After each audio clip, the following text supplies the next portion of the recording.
Are you ready to become the dad you were meant to be? Good, because this is the Epic Dad Legacy Podcast, where imperfect actions are better than perfect ideas, promises kept are more important than promises made, and nothing happens unless you make it happen. My name is Drew, father of three, the founder of the Epic Dad Company. My mission is to help dads up their game and become the husbands, fathers, and men they are called to be. We need epic dads now more than ever. And it is your responsibility and obligation to become the best father you can be and show your kids what is possible. Listen in for weekly tips, strategies, and actions you can take to go from average dad to epic dad. Thanks for listening. Now let's start the episode. What is up, guys? Welcome back to the Epic Dad Legacy Podcast. This is your host, as always, Drew Camp, the founder of the Epic Dad Company.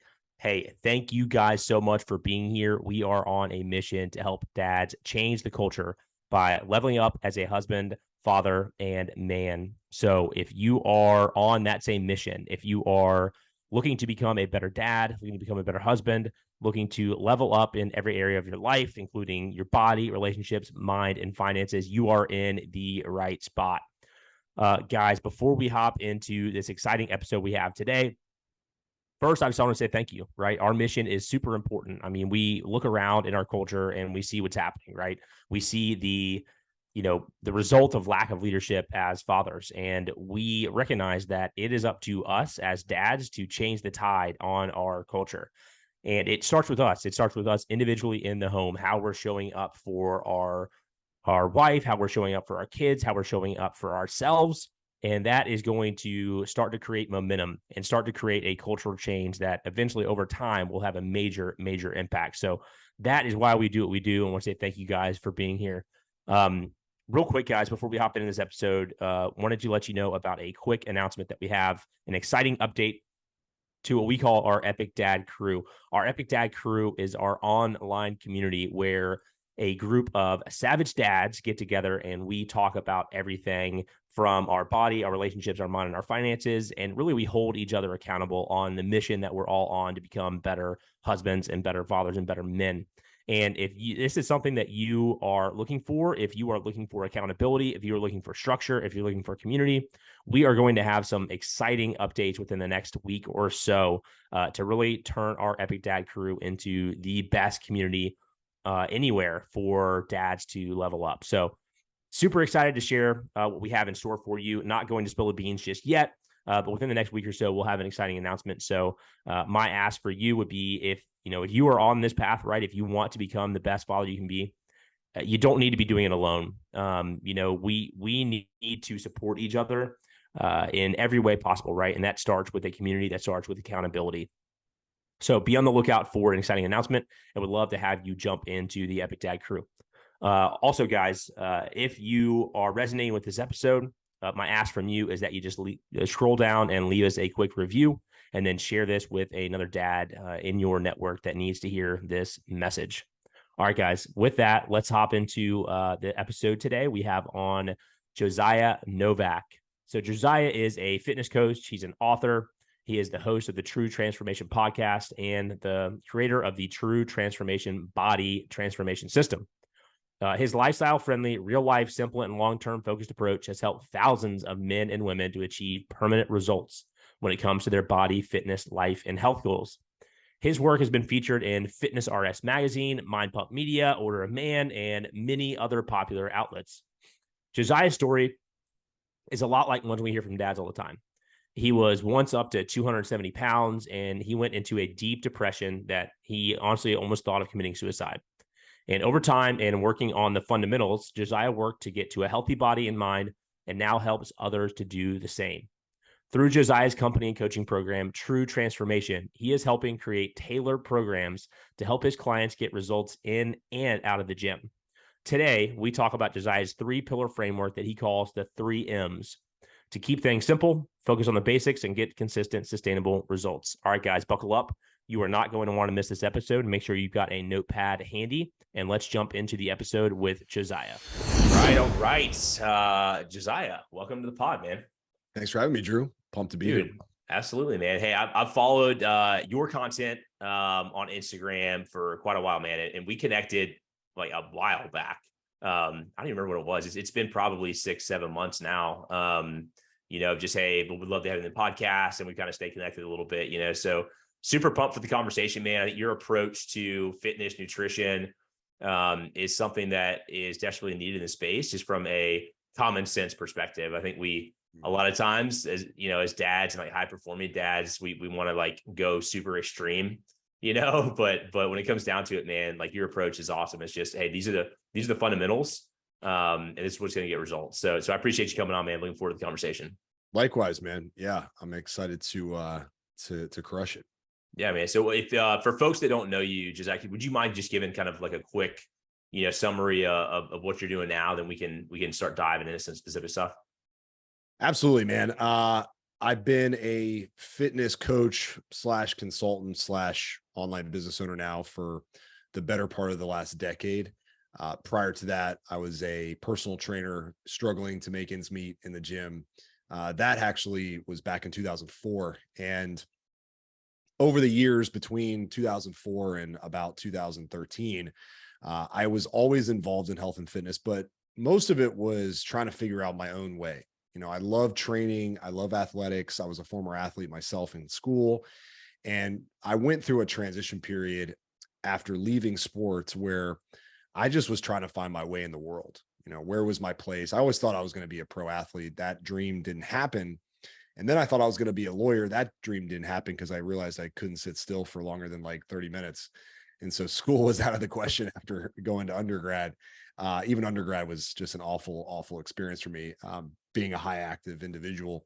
So got out of school and ran into a deep, deep depression. And I think a lot of people can probably relate to this. It was just a wake up call, right? It was like, this is reality. This is life. Nobody's coming to save you. Not that anyone had saved me prior to that, but I'd always leaned into my athletics, and I got a scholarship to college, so I didn't have to worry about paying for it. Wasn't exactly my dream school, but I was kind of just getting to where I wanted to go, or at least where I thought I wanted to go, without a whole lot of struggle, right? I had come from a pretty awful environment, but I had gotten out of it. My parents divorced when I was 14. But like once again, sports was just always my anchor. I had started working out for sports my junior year in high school.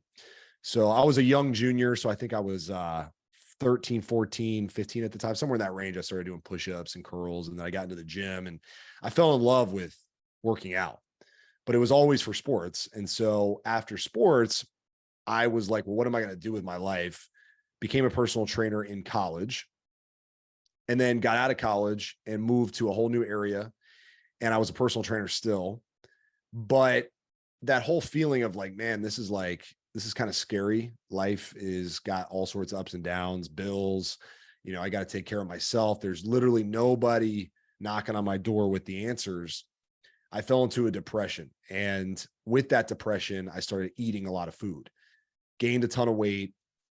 Back then, I only checked up to about 65 pounds overweight, probably gained closer to 70, 75 pounds. But fortunately, man, and this is where my coaching journey began. Fortunately, I had contemplated suicide, but I had worked my way through it and said, I'm going to try to make this work. Even though I felt useless, I didn't feel like I had a place in the world.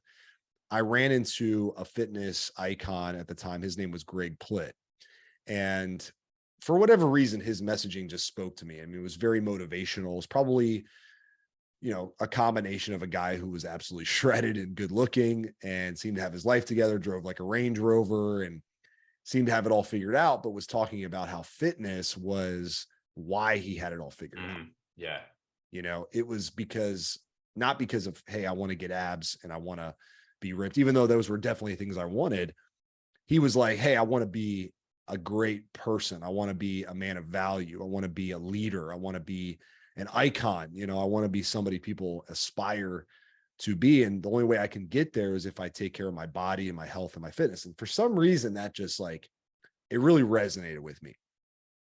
And what ended up happening was I joined his program. I think back then online programs were super cheap, dude. I have a lot of money. I think it was probably like $10 a month or something to get to his website. but you get into his website and he sends you like workouts and videos, and like, it felt like you were being coached, even though I'm sure it wasn't actually Greg doing it, but nonetheless, it doesn't matter. He was really impactful in my life. And I actually fell in love with the idea of being a fitness coach. Didn't know what it was going to look like back then. I thought I'd build a membership site. I'd get in great shape. I'd share all my workouts. I'd share my journey, my struggles, my wins, all that. And people would just start, buying it. Build it and they will come, right? Yeah. Just build the website and people are going to start sending you money.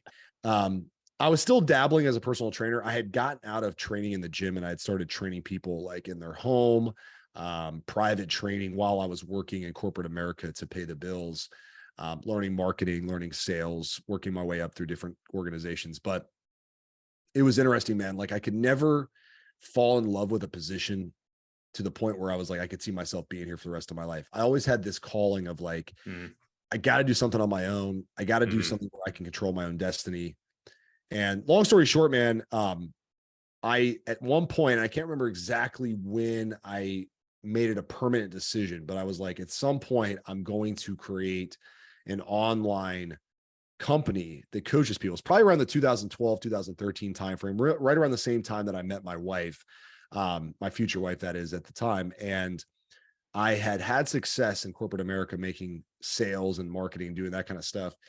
But once again, I just wasn't in love with it. So I was like, I'm going to start a fitness company. And Michelle, who's my wife now, was the first person I actually told that to. And I said, hey, this is what I'm going to do with my life, on our first date. And she was like, okay, like you're making, at the time I was making like $250,000 in sales a year and like killing it. And she was like, all right, well, if you say so, like, it sounds like you're successful in something else, but hey, if you want to do that. And so it was like this whole, like, believing in me, atmosphere that I had never really had before. And the rest is history. I mean, obviously it's not a fairy tale story. There was many, many struggles to start it, but here we are today, being in business now for over a decade. And I know that statistics will say if you're in business over a decade, chances are that you'll be in business for a long time. So it's been an awesome, awesome journey, but that's really the start of where things, that's where things kicked off. Yeah. Dude, talk to me about this. You said you heard a calling. Like, I think a lot of guys have that same thing, right? They're in a position, it's like paying the bills. It could be maybe making a lot of money, right? But like, there's something more, like what was that for you? So this is an interesting thing. And, I've always been a man of faith, despite the fact that, my parents, who introduced me to the faith that is Christianity, they were, as we all are many times, walking billboards for hypocrisy, really, right? And not to badmouth my parents, but I come from a situation where I had a father who was an alcoholic, still is an alcoholic. My parents got divorced, but they forced me to go to church every Sunday growing up, right? Until things imploded and our house became a house where abuse and yelling and screaming and fighting were like the norm. I'm also the oldest of 6 kids, so it was a chaotic environment. But through all that, as a child, I can remember my parents, for some odd reason, they would always reference the fact that I was named after a king, right? I was named after King Josiah in the Bible. And that to me always gave me a sense of purpose, right? Like, and we could talk about the nature versus nurture concept here, but baseball for me was my first passion, right? But it was a passion because I felt in my soul that I was meant to do something big, right? I thought, man, like, I don't know what it is. I think if I had to guess, I'll be a professional baseball player and I'll probably, win a World Series or something, like, but as time went on, it was just like this calling to do something impactful. And I can't really explain where this came from, or like the actual origination date of it. And I would say now, having worked with a lot of guys who are high performers and elite, business owners and executives and stuff like that, I actually think most people have this thought. I just think what ends up happening is, over time, the work and the journey and the changes that need to happen oftentimes feel overwhelming, right? And we lose that sense that, man, we're supposed to do something great with our life, right? And I know people will argue, well, no, not everybody can be great, and not everybody. I don't think everyone can be the best at whatever they do, right? But someone can always create greatness in some part of their life, right? It doesn't have to be sports. It doesn't have to be business.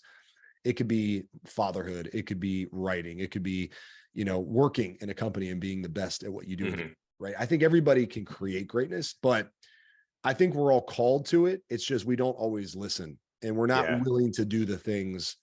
Some people will say, well, what about the guy who shows up?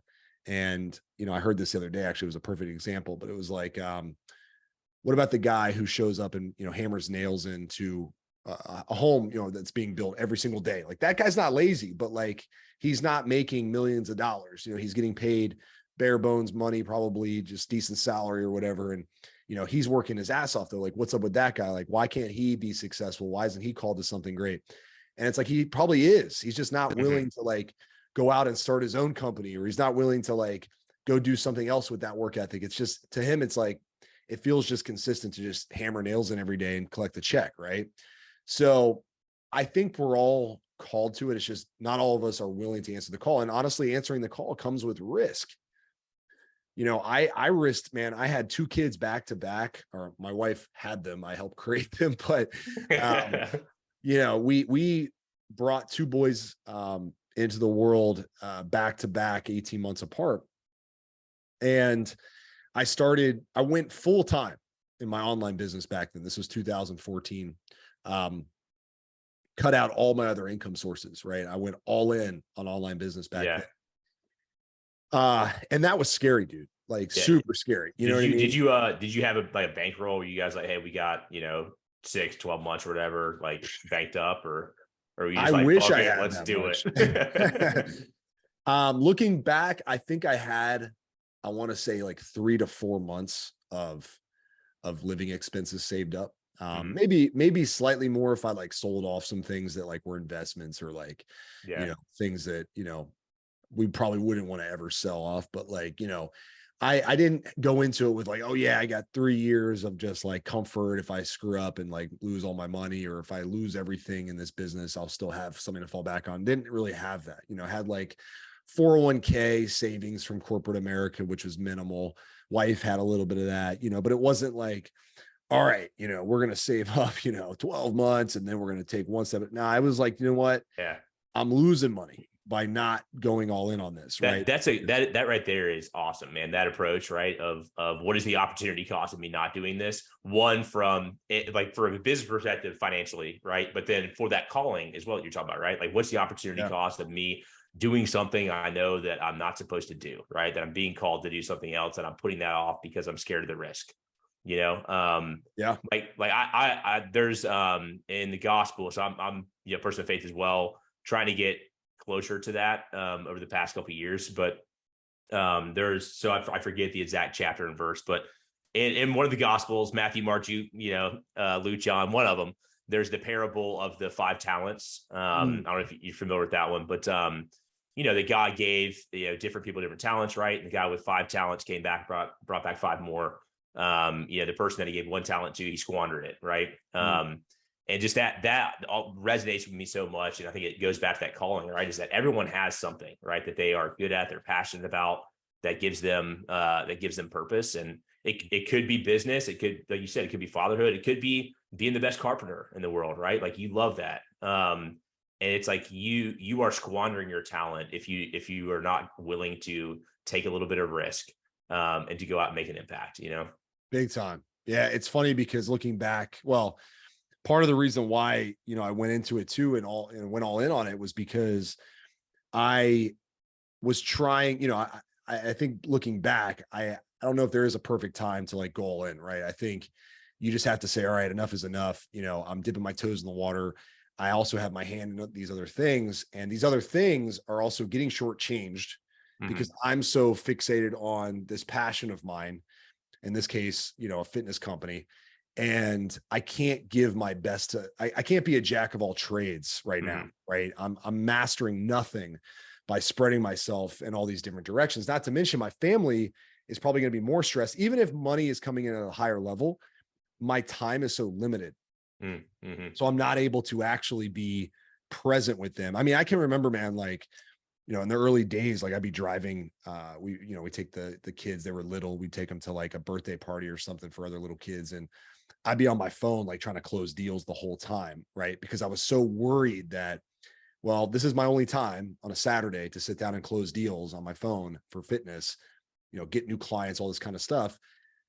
Because during the week I was working other jobs. Right. Mm-hmm. And I said, I got to cut that out. Like, I can't, like, I need to have restricted time that's only for family, and it paid off. It wasn't like I opened up the doors and said, all right, we're full time. And, they backed up the Brinks. Yeah, I'm a millionaire. Yeah. Yeah. The laptop lifestyle on the beach, that it's funny. I was just at the beach and, I was sitting there on my laptop and I was like, well, I guess I have kind of made it. Right. But you make it, but there's so much, that you want. I think the time you realize, I just made a reel on this, actually a video, for those who don't know what a reel is, but I made a video and the question was asked, how do you know when you've made it with your business? And I said, you've made it when you realize you'll never truly make it, because there's always another level if you want it, right? There's always another level. And even to maintain your current state with business or anything, even fitness, there's still a lot of work that has to be put in. Mm-hmm. Yeah. I don't know of anybody who runs a truly passive, like high income stream. Yeah, it doesn't exist. Yeah. I mean, you might make dividends from your stocks. You might, you might have a money manager. You still pay him for his time to handle that. You might have real estate where you could pay property management teams to go in and do everything for you, but there's always a cost to that. So nothing is truly, set it and forget it. Money's just going to pour in. It just, I don't think that exists. I think you get better at things and that makes it feel more passive. And new levels, new devils though, you make more and it's like, well, all of a sudden you got other issues you got to deal with. So, yeah. Dude, where did you play baseball at in college? So I played at a small school called Randolph-Macon College. And then I transferred to a bigger school called Virginia Commonwealth University, and they're in Richmond. Played baseball at Randolph-Macon for a year, tried my hand at playing baseball at VCU for a year, and just kept getting injured, just silly arm issues. Looking back, I didn't know jack about anything. And my elbow and my shoulder were constantly battling tendonitis. Just at some point said, all right, enough is enough. I'm just going to ride the bench for the next couple of years doing bare minimum stuff. And I don't want to give, 90% of my life to something I can't seem to figure out. And, I lost the love of the game because I wasn't so much worried about the game anymore. I was worried about trying to prepare myself to even be able to play the game. The best years I had were, probably in high school. And I can remember a year, I think I was a sophomore in high school, and I felt my best. I was healthy. Looking back, and this is a lesson for guys fitness wise, I think that still resonates today. And even young athletes, I transferred all of my time to baseball middle of high school, right? So I stopped other sports. I stopped doing wrestling. I stopped even considering football or basketball or anything, right? Like even rec stuff, right? That shift put a lot of wear and tear on my body in a way that I just wasn't prepared for, because I didn't realize I was having a lot of downtime and off season from baseball. And it sucked because that led to injuries that I just literally couldn't get over, the tendonitis, the ongoing issues. So for young athletes today, and not to go down a rabbit hole here, but like my boys are constantly shifting sports every few months, right? With training, it's good to have recovery days. It's good to do cross training if you're a runner, or it's good to, if you're lifting weights all the time, do other things like swimming, right? Just to give your body a chance to recover. And those injuries started to pile up, and I was a catcher in baseball. And so, I was gonna ask what position you were. Yeah. So, I would argue that I threw the ball more than anybody on my team. I agree, man. I was a catcher, high school, college as well. Yeah. Best position out there for sure. So it's the best position. I'm in love with being the catcher on the field. The captain of the field is literally the coolest thing on earth. I mean, if you're a baseball player, I think catcher. I have a couple boys now who are playing baseball. I haven't pushed catcher on them yet, but hopefully they'll maybe give it a shot and realize how awesome it is. But it's interesting though, because I would, obviously play catcher, and I would, do bullpens and stuff with our pitchers all the time. And I was constantly throwing the ball. But then what I would do during the winter season, in between fall ball and spring ball, I actually worked for a Major League Baseball coach who came to our area, and he would give pitching lessons in the off season in this indoor facility. He would have me catch all the pitchers, and basically so that he could just sit there and coach them, right? He didn't have to receive the ball at all. He was just watching their mechanics and everything. And it made me the best receiving catcher, I think, one of the best in Virginia. Like I don't know about world, nationwide, but like every pitcher who ever, threw to me was like, dude, throwing to you is like the best experience. Like, how to receive the ball, right? Like it feels good. You make my like 75-mile-per-hour fastball feel like I'm throwing 90, right?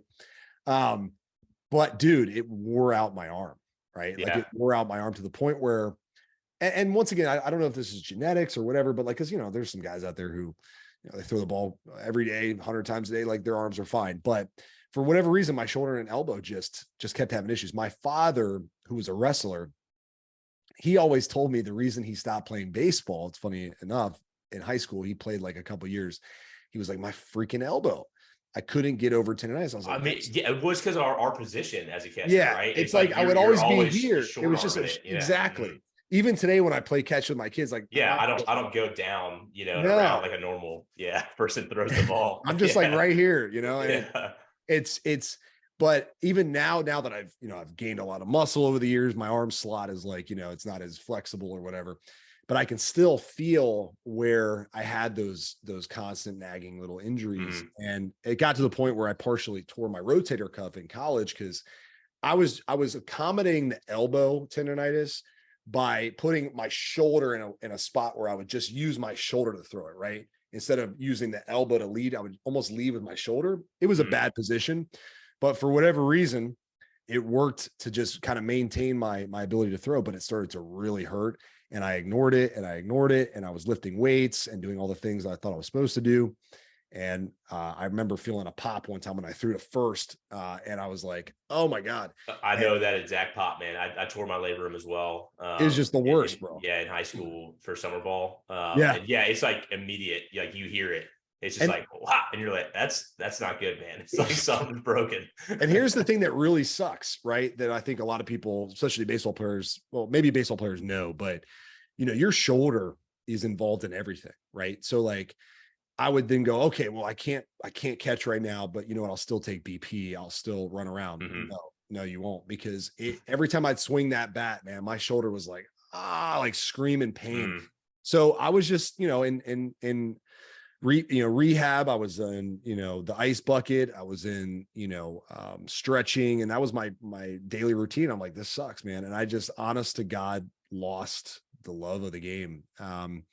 It was cool though. I will say I got to finish on a cool note. I joke around with my boys and I say, well, because Ryan Zimmerman, where I live, is a big deal. Ryan was my high school teammate. He played for the Nationals and just recently retired a couple of years ago and got his jersey retired after winning the World Series for the Nats in 2020, I think. Anyway, I played ball with him for forever. Great guy. If he ever hears this, which you probably will never hear this, but one of my favorite teammates ever, just the most unselfish baseball player, but also one of the greatest I've ever played with. And I played summer league with him before I quit. I played summer league with him and a bunch of other pro guys. And we did like a little home run derby one day, and I won. And I was like, all right, that'll be the pinnacle of my baseball career. After that, it was, I was done after that. But it was wooden bat too. So it was like home run derby with wooden bats. And I was like, okay, I'm a pretty good hitter, even though I'll probably never be like that. I held my own. So it's all good. It's great now looking back because, if of course hindsight's always 2020. And I think for anybody out there who has maybe not fulfilled the dream that they had as kids or in college or whatever it is, but you've been given blessings. In my case, I've been blessed with 2 boys, right? Like, even if you have girls, I mean, kids are a blessing no matter what. And I could never imagine not having my kids. Right. And if I had gone on to be a pro baseball player, I don't think I'd have my two boys. Right. I'd have different kids. I'd have a different life. I'd have whatever. And I'm so thankful that I have the boys that I have. I mean, they're incredible athletes. They're way better than I ever was. I mean, they can do whatever they want if they work hard enough, but they're so fun to coach. They're so fun to work with. And I got told this literally yesterday by a client, and he said, you were born to be a coach. He's like, you were born to do this. I don't know if you know this, but you were born to do this. And I was like, man, I really needed to hear that, because it's like, you find yourself daydreaming or thinking about the past. My high school reunion, my 20 year was literally a couple months ago. I didn't go.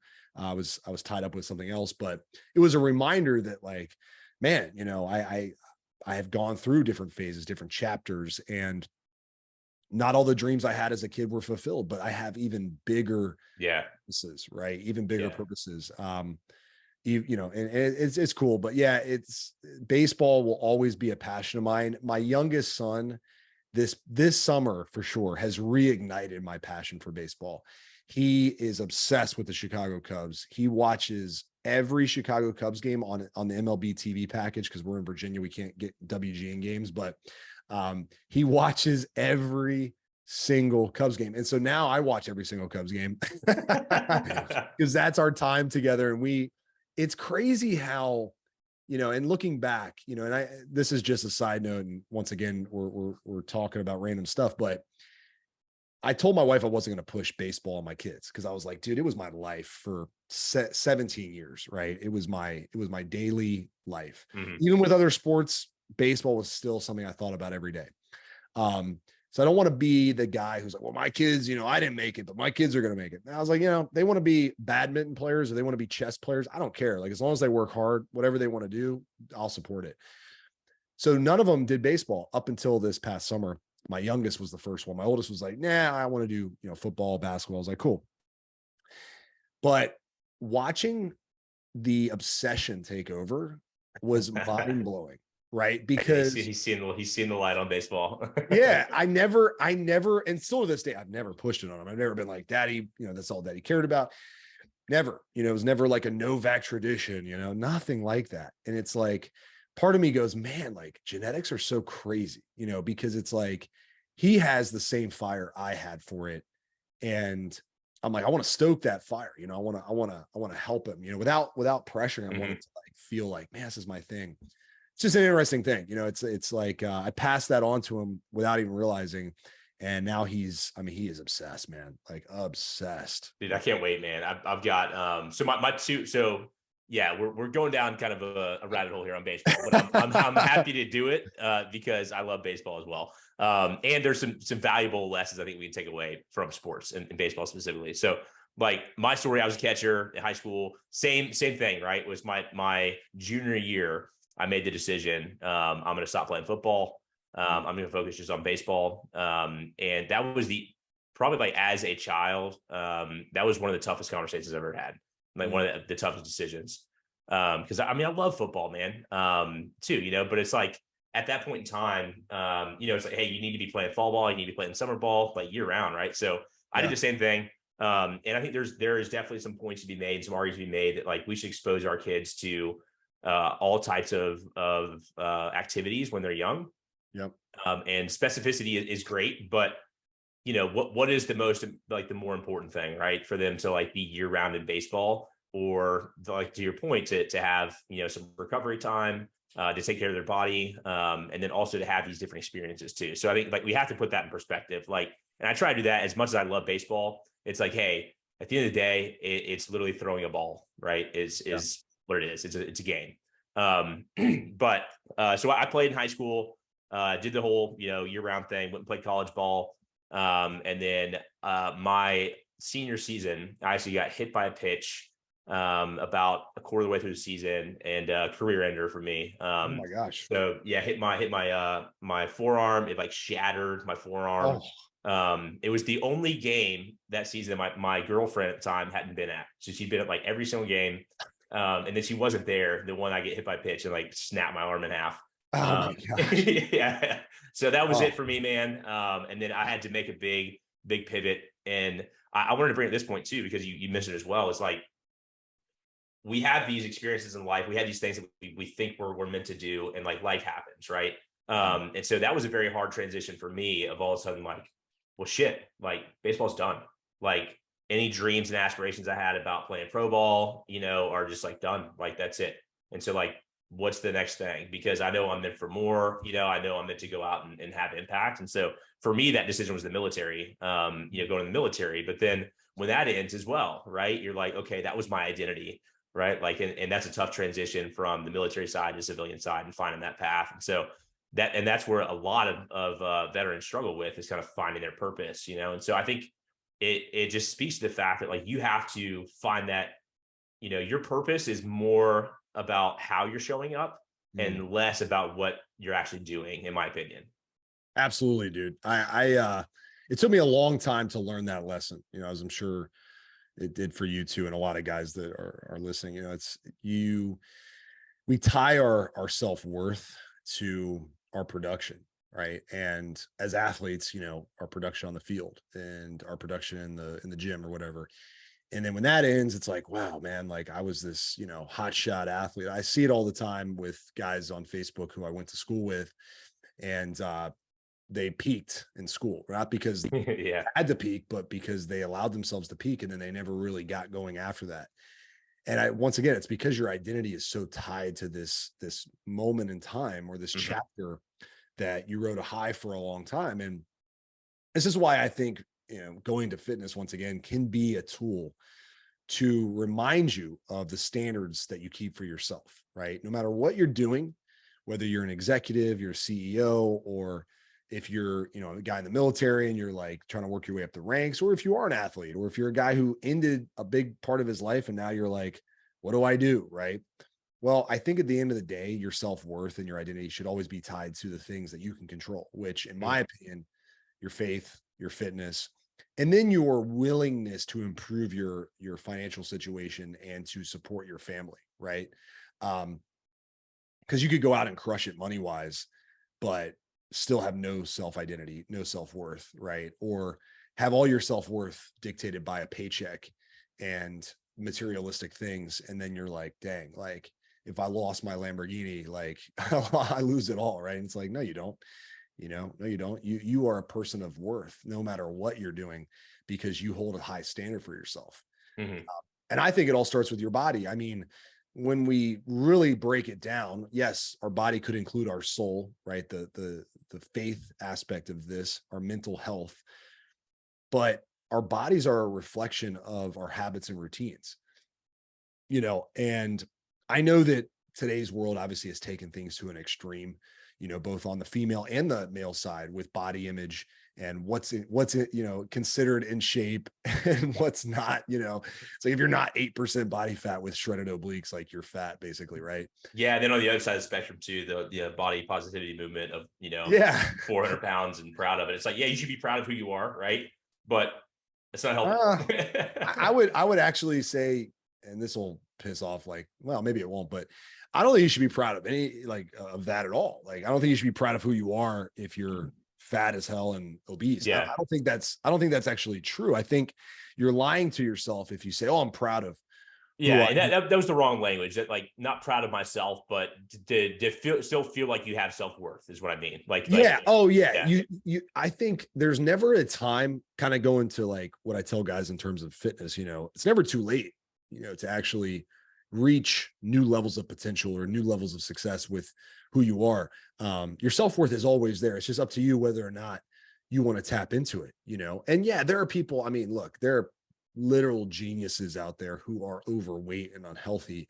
Their brains work tremendously well with an aspect of life, right? A part of life, whether it's music or whether it's art or, speaking or history, whatever, but I know there's a part of them that goes, man, I should really be taking care of myself too. I don't want to be at the doctor getting told that my health is so terrible. I don't want to be on medication. I don't want to be, afraid to take my clothes off or shirt off or whatever, or go to the beach. It's like, there's always a voice talking to you there. And yes, today's society has vilified, people who consider, fitness as a cornerstone and a pillar. They think, oh, who are you to judge me? It's a victim-based mindset, but I laugh because I'm like, well, we do this with everything that people value in life, right? It's like, we do this with, our money. We do this with good looks. We do this with status, it's like the same people who are saying, oh, it's, so judgmental to tell someone they have to be in shape or be healthy. Those are the same people spending enormous amounts of money on clothes and enormous amounts of money on hotels and concerts and stuff that feeds the machine that, once again, puts things on pedestals and judges people who don't have those things, right? So it's like, if we can just be real and say, hey, yeah, we do care about how we look and how we show up and how we take care of ourselves and the presentation that we provide to the world, I think we could all just agree that it makes sense to take care of ourselves, right? As best we can. Nobody is saying that you have to be Arnold Schwarzenegger. Nobody's saying you have to be shredded to the bone. That's a whole nother discussion, right? It's like, hey, how about we just create bodies that don't put us at risk for major health issues, right? Or don't put us at risk for being injured by picking up your groceries, right? Or put us in a spot where our kids actually have to work to keep up with us, right? Like, I ran with my boys for the first time ever a few weeks ago. We went for a mile run, right? Now, my oldest is a freak. I mean, that dude ran like a 7-minute mile at 8 years old, no problem, right? And I was like, okay, well, you're not normal.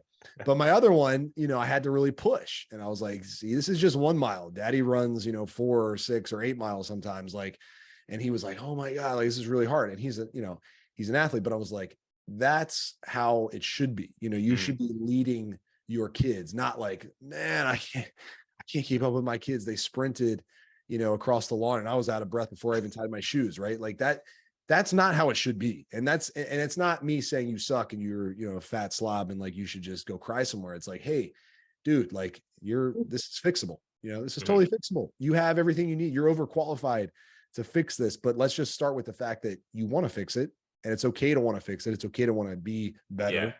Don't have to be like everybody else. No one's as much as people will give, you a hard time. Oh, why are you eating better? Why are you trying to work out? What are you trying to be, this or that? That's just their inner insecurities coming out. Yep. Just saying the quiet part out loud. That's all that's happening. Yeah. And I mean, like 2 parts of that too, right? Like, as far as the fitness aspect from a fatherhood's perspective, is like, fatherhood is synonymous with leadership, right? And so like, you need to be setting the example, right?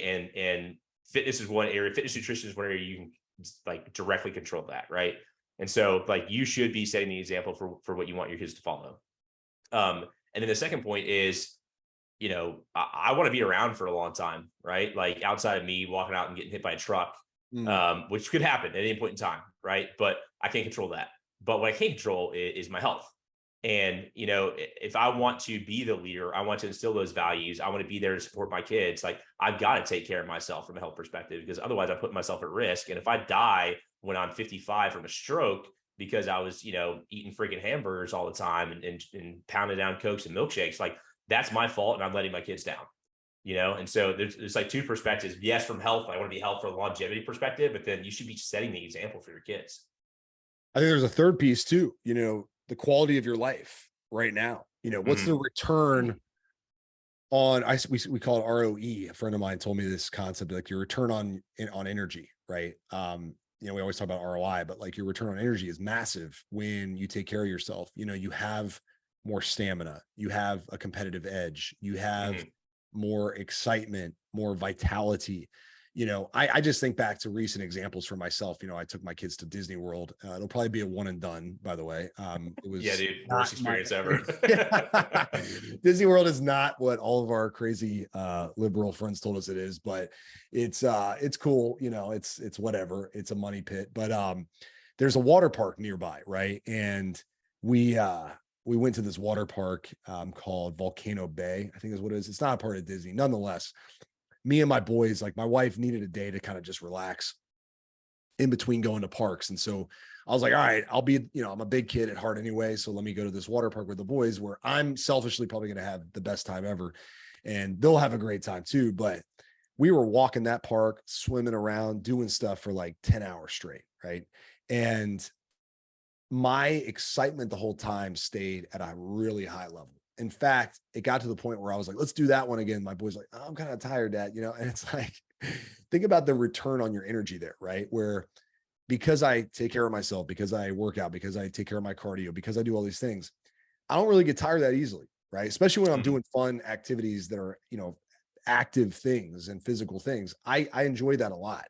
And what it does is it gives you that quality of life, not even the quantity. The quantity, yes. I mean, look, nobody wants to die young, right? Nobody wants to die when they're 54 from a heart attack that could have been prevented. Nobody wants to get diabetes. Nobody wants to have those things. I totally get it. And you can probably prevent most of them by taking care of yourself. But there's always the off chance that genetics rears its ugly head or fate, whatever.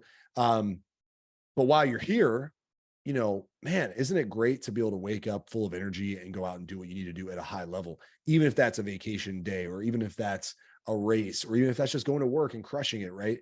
I think, and I've stopped saying anything in our marketing around trying to extend your lifespan. And I've talked about just extending the quality or improving the quality of your life, right? Because I think everybody wins, including you, when the quality of your life is at a high level. So how do we get that? We agree on we need to be taking care of our health, our fitness and nutrition. I think we overcomplicate it a lot of times, and I know I have in the past. You know, I am like a lot of high performers. I go to the extreme on a lot of things, right? And so if I'm like, cool, I want to lose weight, I'm like, cool, I'm losing 30 pounds in the next 30 days. I'm going on keto. I'm cutting out all carbs, you know, and then, yeah, sure, I might lose some weight, but then I binge eat, I get right back on it. So like, what should we be doing, and what is sustainable for us to achieve this? So I think that the extreme stuff might be something you keep in your toolkit for certain times, right? But I think that one big step that guys completely miss is really mastering a couple of the basics, right? Okay. Having a baseline that, hey, when life hits the fan, when things turn upside down, and when I'm just like up to here with stress, instead of going, well, it's all or nothing. And if I can't do this perfect, crazy fat loss routine, then I'm just going to eat nachos and Netflix and whatever, right? Which, you know, we're all guilty of at some point. Let's be real, right? We have our moments where we're not on top of our game, but having a system that you can fall back on that is very simple and sustainable, right? That you're like, hey, without a shadow of a doubt, I can do these things, I think is key. And I'll explain in my opinion what that looks like. So, you know, all of our clients that walk through the door, everybody I ever talked to, even if it's just like the guy who came to work on my house yesterday, he asked me like, what's the hardest part of getting motivated? And I say, well, the hardest part of getting motivated is trying to get motivated. You know, motivation is always going to be harder to find if you're looking for it. What'll actually flip the script is the way you look at your identity, you know, who you are, the standard you keep for yourself. That's the first thing. We got to just go, hey, what are the standards as a man, as a performer, as a top producer? What are the standards that I want to have? Do what I say I'm going to do, right? Like, these are the standards. So what I'm going to do. Cool.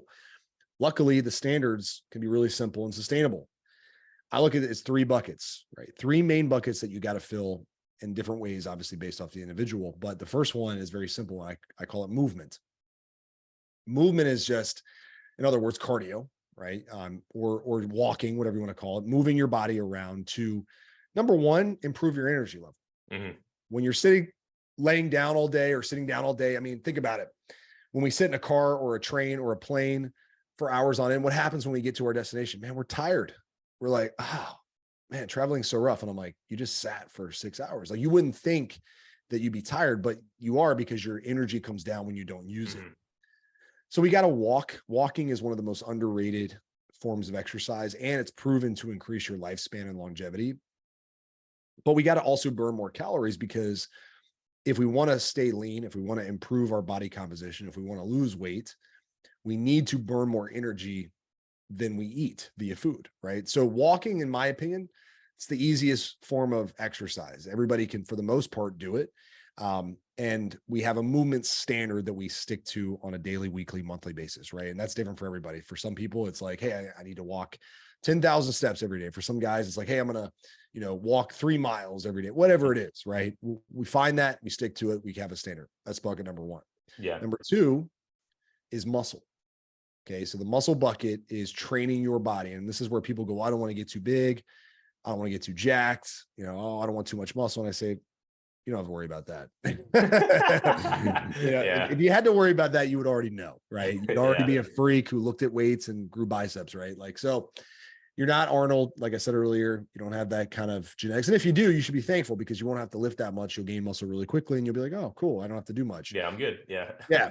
So lifting weights, honestly, I'll look at it for a few different, from a few different perspectives. Number one, obviously, I want to look good, right? I want to look athletic. I want to look good in a shirt. I want to look good without my shirt on. That's just me. And I know a lot of guys feel the same way.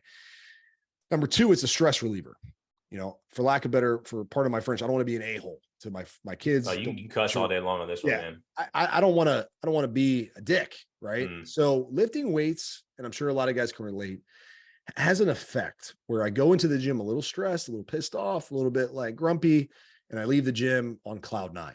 Yeah, right? Euphoric. Yeah. Euphoric. Even if it was a 30-minute workout, 20-minute workout, I'm like, man, I'm so glad I did that. Now I can go about my day and be a good person, right? Yeah. And then, of course, there's the health benefits. You know, I don't want to get injured as I get older. I don't want my body to break down rapidly as I get older. And I want to be strong from a joints perspective, a ligaments perspective, like all the things that get strengthened through training. I think everybody on earth in some capacity should lift weights. Some guys will lift weights more often than others. Some people will lift weights less frequently. It doesn't matter. You should have it as part of your routine. The third bucket, which I would say for most guys is, and most people in general, is the hardest, is what I call meals. What we eat, you know, how we control our nutrition. I think after, my own struggles for years and years with nutrition, I think we overcomplicate it. I think that from a bare basics perspective, we don't understand how nutrition actually works, what we need to worry about, what we don't need to worry about, what we can get away with, what we can't get away with. I always start our clients off on understanding two main principles. Number one, you got to control how much you eat. And then number two, we got to eat mostly quality, high protein foods as the cornerstone of our nutrition plan. The rest will kind of take care of itself if we get those two things dialed in.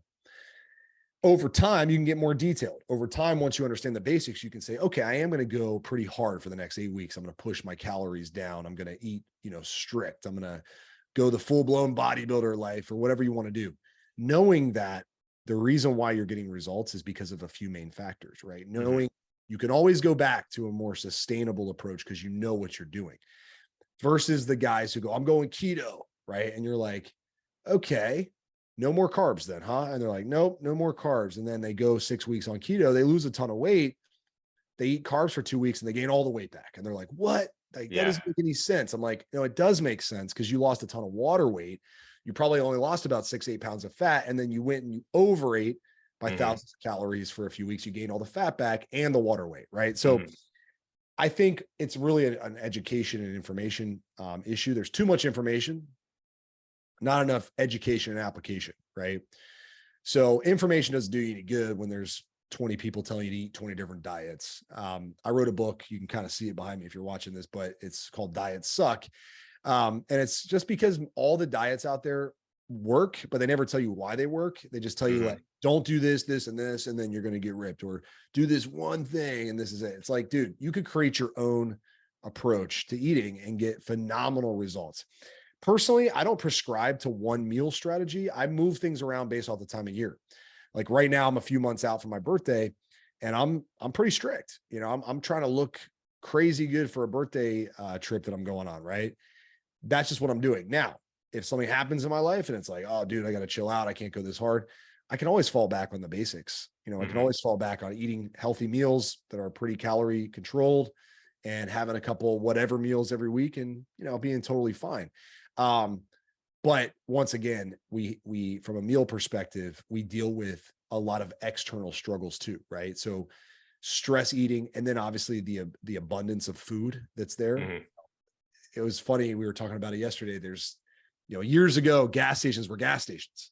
Now they're restaurants. Yeah, man. Yeah. It's dude, like, crazy. Gas stations are tough, man. There's one, so I'm on, I wouldn't say strict, but I'm being more watchful. I would say I'm in that phase. Right. Yeah. But there's, at the gas station, there's this stupid fucking, little like apple Danish thing that it's just like, dude, it's like crack for me, man.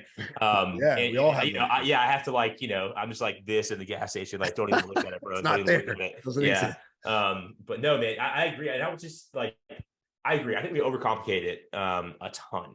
And kind of my approach is like, just eat real food, man. Like stay on the outside of the grocery store and you're probably going to be okay. Right. Just, Absolutely. don't eat fucking Cheetos. Like, don't eat Mountain Dew, don't eat Mountain Dew. And like, and actually understand what the food is and what's in it.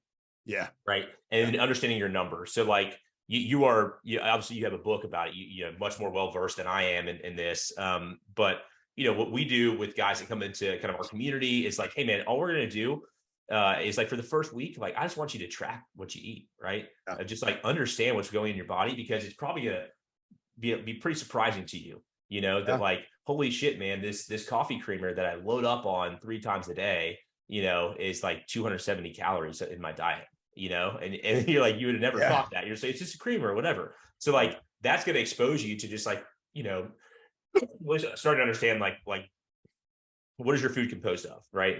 Is it mostly fats? Is it mostly carbs? Is it mostly protein? And so, we just do some education, right? And then once their eyes are open, then we can kind of dial them in a little bit, right? But I think that just the understanding piece is a huge component. I couldn't agree more. It's always an eye-opening experience, and I'll never forget when I first tracked everything I ate many, many years ago. I was like, oh my goodness, like it's so easy to go crazy and overeat, right? Mm-hmm. Especially when, and I have a relatively average metabolism, it's not too fast, it's not too slow, but an average metabolism, in today's world, I mean, you can overeat easily if you're not careful, right? And you think, oh, even like healthy foods in some cases are great, like nuts or whatever. Like I used to snack on raw, almonds all day long. And then by the time my day was done, I had like 100 almonds and I'm like, oh my God, it's like 800 calories, 1,000 calories, like it's not nothing, even though it feels like nothing, Yeah. Mm-hmm. And then you go out to eat and you're like, oh my gosh, a burger and fries at a restaurant's like, 1,500 calories. Cause it's like maybe even more in some cases, so it's eye-opening, but then, you settle into what I consider to be like the next level where, yes, you've tracked, how much you're eating, blah, blah, blah. But then you start to really go, oh, this type of food makes me feel a certain way. Mm-hmm. So like I could lose fat and eat Cheetos and drink Mountain Dew for sure if I control my calories. Mm-hmm. But nobody wants to do that because you're going to feel like death, like Cheetos is going to be like putting, poison in your body. You're going to be like, oh, I feel like crap after that. Right. So then you're like, well, not only am I eating the right amount of food for my goals, but I'm actually giving my body something that makes me feel good. Mm-hmm. Like I crave like steak, and I crave like healthier food, fruits and stuff and, eggs. And I crave the healthy stuff now because I know when I eat it, I'm going to feel like rock solid, I'm going to feel really good. But that takes time, because you got to get through the, for lack of better terms, the addictions that we all have to, certain foods, like you mentioned apple fritter or whatever, like, I still, I see foods like that too. Like a Kit Kat, I'm like, man, if I have a Kit Kat, I'm going to eat, 3 of them, if I have Nutella, it's like, well, the whole jar is just going to get punished, right? Because it's just so addictive, and it hits triggers and dopamine in your brain, and like the response from the appetite and just how you feel is euphoric temporarily, and then afterwards you're like, oh my God, why did I eat that, right? Because it doesn't actually digest well and it doesn't feel good in your body. It's like it feels like awful, and you can't wait for you to reset. But you have to go through the process of understanding and experiencing that through application. And, once again, though, you nailed it. You, as a society, we have either a very high level of disinterest in nutrition where it's like, yeah, whatever, I'm just gonna eat whatever, or this overcomplication of nutrition, right? Where it's like, oh, I got to eat paleo, or I got to eat keto, or I got to stick to like eating every hour and a half because my metabolism will slow down. It's like, nah, dude, once you sift through all the nonsense, you realize nutrition is actually super simple, right? It's super, super simple. Find healthy meals you enjoy, eat the right amount of quantity, and you'll be off to the races. You'll see tons of results. Yeah. And I think where the craving and addiction stuff, where I've found to have the most benefit, right? Because like I said, those apple fritters are like, dude, they're incredible, man. Yes, they are. It's, but it goes back to identity, right? What we talked about before. If you have that identity of I am the type of person that's going to do what I say I'm going to do, right? And you are that person, and you want to make nutrition a core foundation for you, then all of a sudden your why is much bigger than just like, oh, I want to lose 20 pounds to look shredded or whatever, right? It's like it goes back to the core identity of who you are. Of that I said that I want to make this priority, and that's the type of person that I am, and so it's going to be much easier to resist those temptations or to make changes, right? In your diet to move away from those temptations. So like, I have a sweet tooth, man. I do. Like, I could sit and eat Little Debbie's, to 12 pack in like 10 minutes and just crush it. But so like I'm gonna have to have something sweet, at some point in time, right? Or else I'm gonna go crazy. So I've done replacements, right? Of what can I replace that with? And so instead of a freaking apple fritter or a Little Debbie, I'll go and we have these little like 60% cocoa, just little like chocolates, right? And I'm like, cool. After dinner, I need something. I'm gonna grab like 2 of those, and that's my dessert, And so it's like, can you still, just come towards your natural inclinations from a diet perspective, just from a healthier approach? Yeah. And there's a few different ways to skin a cat with that kind of stuff. I mean, for me, I go back and forth. Sometimes I like having that daily little treat, right? I have these little protein bars that they're not the most unhealthy thing, but yeah, they're protein bars at the end of the day. They're processed or whatever. They're not real food, but they taste really good, and I can control it because it's, 1 or 2 of them is only, like 400 calories. So that would be like my treat, right? Or I sometimes go through phases where I'm like, I'm so dialed in that maybe once every 10 days, I'll go out and I'll have like a milkshake or something, right? Yeah. And I don't even worry about the calories. I'm just like, dude, I'm just going to crush this shake and feel like death for a few hours after, and then get back on track the next day, right? Because it's funny, like, even, man, I came off of just being on vacation for a week and then got back and didn't eat perfect for a couple of days, kind of eased back into a normal routine. But you look in the mirror and you're like, man, it's crazy how the body will stay at a good place once you've given it enough time. It's like, try to give guys hope that once you've put in the time and you have the basics and the routine dialed in, even just 75 to 80% of the time, right? Like, your body's never going to get too far off course. I just think a lot of guys think that they're there. They think, oh yeah, I'm good 80% of the time. Like, nah, dude, it's like, you're like good 30% of the time. Like, you think you're 80%, but you're really not. Like, you're drinking 5 nights a week or 3 nights a week. You're having dessert 2 nights a week. You're, going out to lunches twice a week. You're having date night once a week. You're snacking on your kids' stuff a couple of times a week. And then when you really break it down, it's like, you're only doing things at like 40, 50% max of, of 100%. And when you change and flip the script to like being dialed in 30% more, 75%, 8% of the time, all of a sudden your body is like something you can really control pretty easily. Right.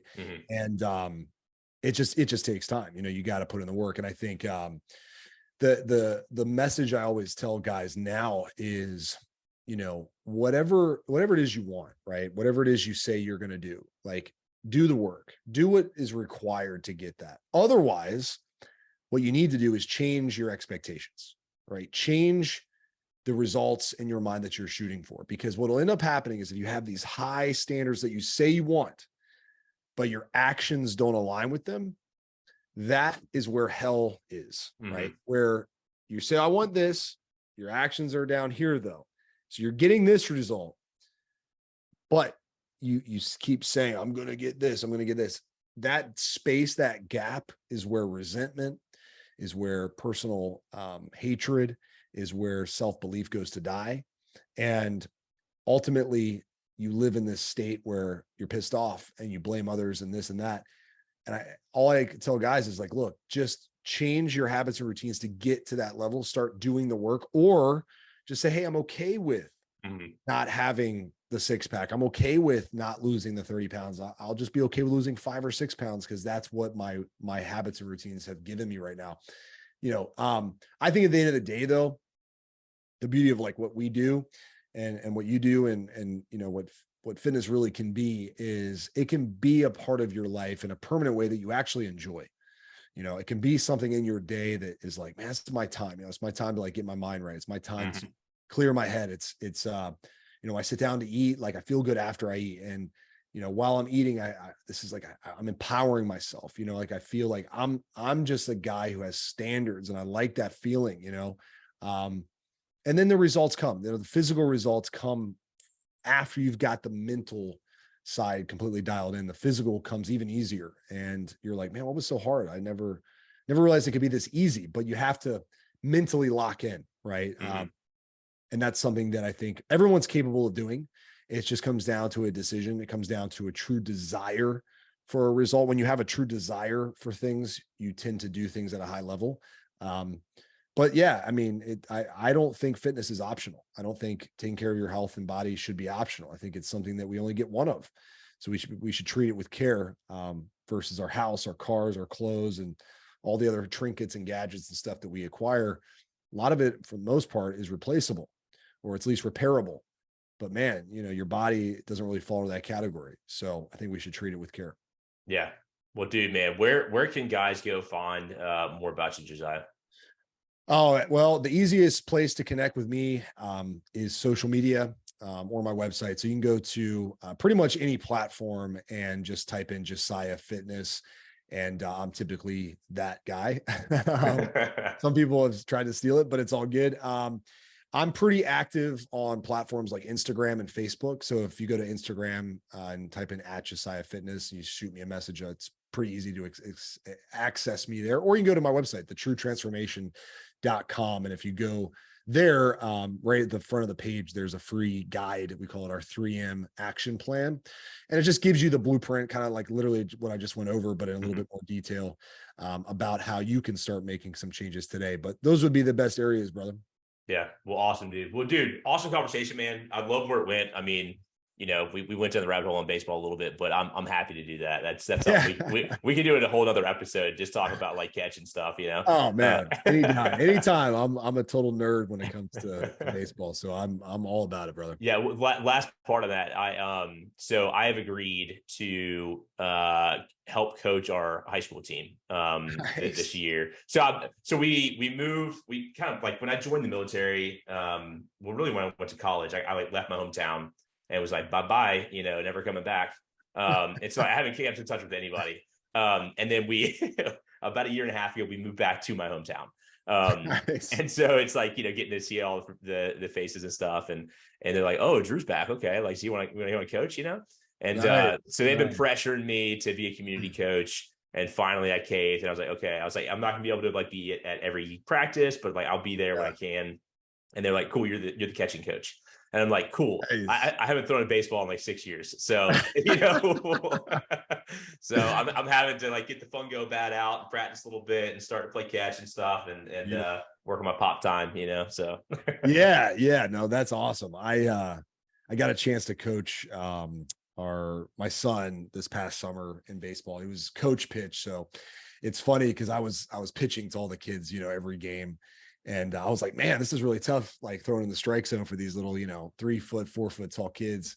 But it was great. It was great. I think it's always interesting to see at that age, the kids who love it and the kids who are just there because their parents, forced them to be there. But you can see the love of the game in a few of the kids, and you're like, man, that kid's going to be, it's going to be good. If he keeps it up. It's just a cool experience to see him at that age starting their journey with sports, or baseball in this case. But yeah, I plan on trying to be involved in coaching as my kids progress and continue to play. But at some point I'll probably go, all right, dad's going to just be there to support and be there to fill in the gaps. But there'll be great coaches, hopefully, that will guide them. But high school would be absolutely insane. Those are the best kids to coach because they all at that level love the game, right? And yeah, they're there trying to win, trying to be great, and they all want to be there. And that's just a fun experience. Yeah, it'll be fun, man. I mean, for me, it's more about it's less about baseball, and it's more about baseball as just a vehicle, right? For leadership, for development. So that's what I'm hoping to bring to the table, and obviously coach them up a little bit on baseball, but that's where I'll get the most fulfillment out of for sure is seeing somebody that maybe I can help them kind of flip the switch, right? And realize their potential, realize, with dedicated hard work, what they can accomplish, and hopefully be that role model for them that maybe they don't have at home, Big time, man. So yeah, dude, I'm looking forward to it, man. It's been a ton of fun. But we'll set up another podcast, man. We'll just talk all baseball, do it, man. Yeah, for like 3 hours. So all right, I'm all about it. Well, guys, I'm going to have all the links in the description for the episode, so including your book as well, Josiah, which I'm going to pick up a copy as well, because I agree diets suck. And so guys, hit the links, go check out Josiah. Dude, thank you for coming on. Thank you for dropping some value. Hopefully you guys were able to get some nuggets from it. So appreciate it, man. Appreciate you having me, man. It's been a pleasure. Awesome, guys. Well, hey, that's it. We'll wrap and we'll see you on the next episode.